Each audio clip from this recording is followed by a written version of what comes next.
finally আমাৰ ইয়াত পুৰা হৈ গ'ল মাছ আৰু আমাৰ খুলি দেখুৱাই আছো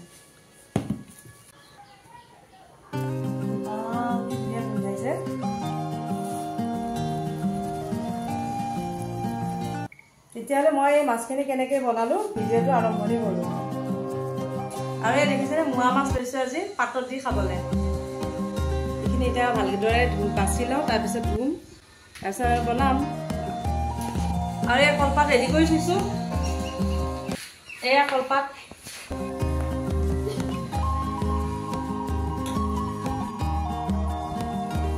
একদম ধুনীয়াকৈ চফাকৈ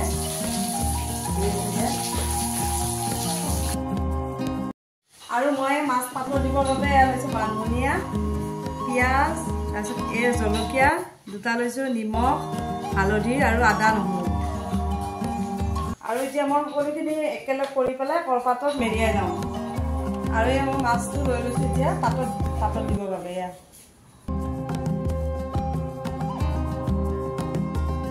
ইয়াত মই দিম এতিয়া নিমখ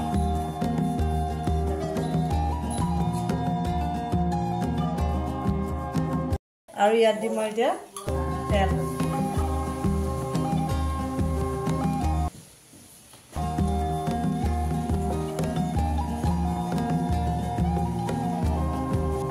আৰু মান ধনিয়াটো মই এনেকৈ সৰু সৰুকৈ কাটি লওঁ আৰু এতিয়া মই এনেকৈ কলপাতটো বান্ধি লওঁ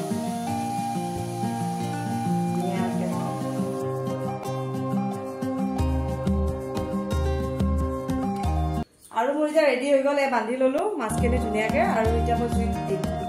এতিয়া মোৰ চৌকা জুই ৰেডি হৈ আছে আৰু এতিয়া ইয়াত মাছখিনি মই দি দিম এনেধৰণে অকণ কম জুইত দিব আৰু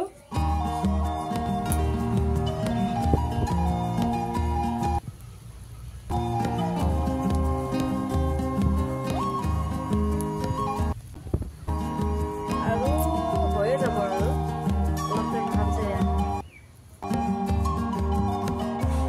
আৰু ফাইনেলি আমাৰ ইয়াত পুৰা হৈ গ'ল মাছ আৰু আমাৰ খুলি দেখুৱাই আছো